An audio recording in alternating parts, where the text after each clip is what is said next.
কিংবদন্তি সঙ্গীত শিল্পী শ্যামল মিত্রের মৃত্যুর পরে হেমন্ত মুখোপাধ্যায় একটা ভাবার মতো কথা বলেছিলেন। তিনি বলেছিলেন, আমার পরে বাংলা রোমান্টিক গানে শ্যামলই তো ছিল।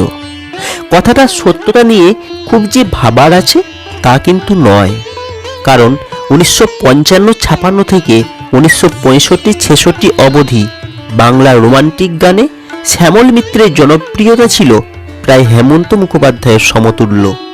তখন বাংলা সিনেমায় হেমন্ত মুখোপাধ্যায় একের পর এক রোমান্টিক গান দিয়ে যাচ্ছেন, আর নন ফিল্মি গানে রোমান্সের জোয়ার এনেছিলেন শ্যামল মিত্র।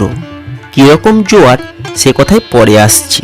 বিশেষভাবে ভাববার কথাটা কি ছিল? ভাবার কথা হলো কিভাবে হেমন্ত এবং শ্যামল বাংলা রোমান্টিক গানকে নিজেদের মতো করে দুটো আকার প্রকার গোত্রে ভাগ করে নিচ্ছিলেন। একটা হলো প্রেমের গান, লাভ সং, যেখানে হেমন্তের বিচরণ, আর দ্বিতীয় হলো যাকে বলা হয় লাভার বয় সং, তরুণ উচ্ছল প্রেমিকের গান, উষ্ণ প্রেমের মিঠে নোনতা যে গান, কখনো প্রিয়ার কণ্ঠ জড়িয়ে, কখনো প্রিয়াকে বিব্রত রক্তিম আভা করার জন্য দুনিয়াকে শুনিয়ে গান গাওয়া হয় সেই গান।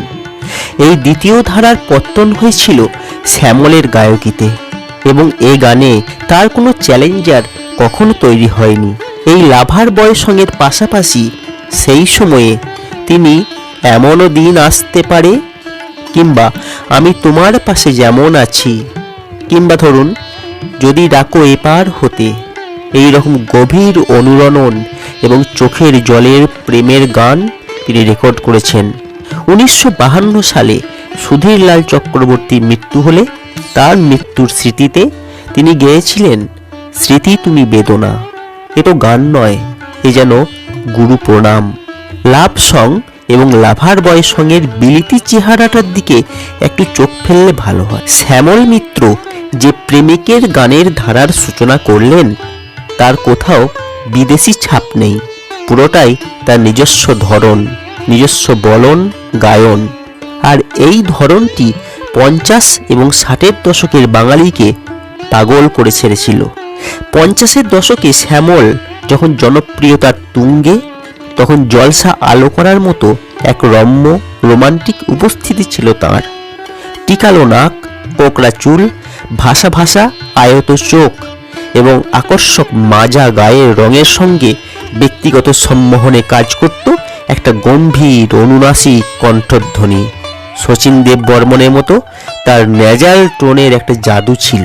হেমন্তের মতো শ্যামল মিত্র বিপুল সাফল্যের হেতু ছিল তার সহজ এবং সরল অ্যাপ্রোচ। সুর নিয়ে অনাবশ্যক ব্যয়পাইজারে তিনি বিশ্বাস করতেন না। রোমান্টিক কণ্ঠের রোমান্টিকতা যতখানি সম্ভব বাঁচিয়ে রেখে আলতো করে সুর দিয়ে বাণীকে স্পর্শ করতেন তিনি। কিন্তু তার গলা ছিল খোলা, যেটা হেমন্ত মুখোপাধ্যায় উল্লেখ করেছেন। বড় অনায়াসে লম্বা লম্বা সুরের টান দিতেন তিনি এবং ধ্বনির রেস ধরে রাখতেন। তার গলার মধ্যে কোথাও যেন একটা ভায়োলিন টাচ আসত। তার খাদের আওয়াজটা ছিল চমৎকার। ওপরের সপ্তকে প্রবেশ ঘটত অনুনাসিক ধ্বনির, এবং এই দুয়ের মিলে সৃষ্টি হতো সুন্দর এক বিষাদের পরিবেশ। প্রেমিকের গানকে এত সরলভাবে বারবার গেয়ে গেছেন যে তার চলে যাওয়াকে সে সময় উল্লেখ করা হয়েছিল এক প্রেমিকের প্রস্থান বলে। বাঙালির কাছে এই প্রেমিকটি কেমন ছিলেন তার কয়েকটা তথ্য এখন উল্লেখ করছি। মধ্য কলকাতার ক্রিক রো পাড়ার বিখ্যাত ভানু বোসের জলসায় শ্যামল ছিলেন স্টার অ্যাট্রাকশন নাম্বার 1। অত্যন্ত রক্ষণশীল বাড়ির সুন্দরী মেয়েরা সারা রাত শালমুড়ি দিয়ে জলসা শুনত শ্যামলকে শুনবে এবং দেখবে বলে। তার কালো হিন্দুস্তান 14টা ঘেরাও হয়ে যেত ফ্যানেদের দ্বারা। একবার প্যান্ডেলে ঢুকেছেন, বালিকা যুবতী মহিলারা তাকে ছেঁকে ধরলেন অটোগ্রাফের জন্য। সাফারি টাইপের জোড়া বুক পকেটের ছাই ছাই গ্যাবার্ডিনের শার্ট পরনে ছিল তার সেদিন। শ্যামল পকেট থেকে ফাউন্টেন পেন বের করলেন সই করবেন বলে। হঠাৎ কলমটা ছিটকে পড়ল মাটিতে। সেই কলম কুড়ানোর জন্য 5 জন যুবতী ঠেলাঠেলি শুরু করলো। ততক্ষণ ততক্ষণে এক মহিলা নিজের কলমটা শ্যামল মিত্রকে দিয়ে বললেন, আপনি আমারটা দিয়ে সই করুন আর কলমটা আপনার কাছেই রেখে দিন। শ্যামল মিত্র লাজুক হেসে সেই মহিলাকে বললেন, আপনারটা দিয়েই লিখছি, কিন্তু এটা রাখছি না, ওটা হয় নাকি? আর সেই শুনে পাড়ার এক দাদা মন্তব্য করলেন, এই হলো কলির কৃষ্ণ। শ্যামল মিত্রের মধ্যে সত্যিই একটা কৃষ্ণ কৃষ্ণ ব্যাপার ছিল।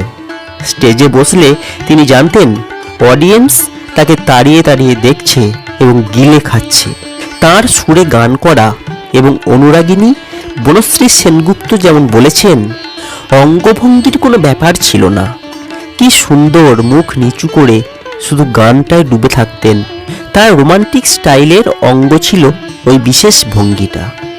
আর অডিয়েন্সকে হাতে নেওয়ার আয়োজনে একটা বড় ব্যাপার ছিল গানের সিলেকশন। লম্বা টানের গান দিয়ে আসরের সূত্রপাত করতেন তিনি। শ্যামল মিত্রের গানে মুগ্ধ সারা বাংলা। শ্যামল মিত্রকে চেনেন না, তাকে ভালোবাসেন না এমন মানুষ সারা বাংলায় খুঁজলে একটাও পাওয়া যাবে না। আজকের ভিডিওতে প্রণম্য গায়ক শ্যামল মিত্র সম্পর্কে কিছু কথা আলোচনা করলাম।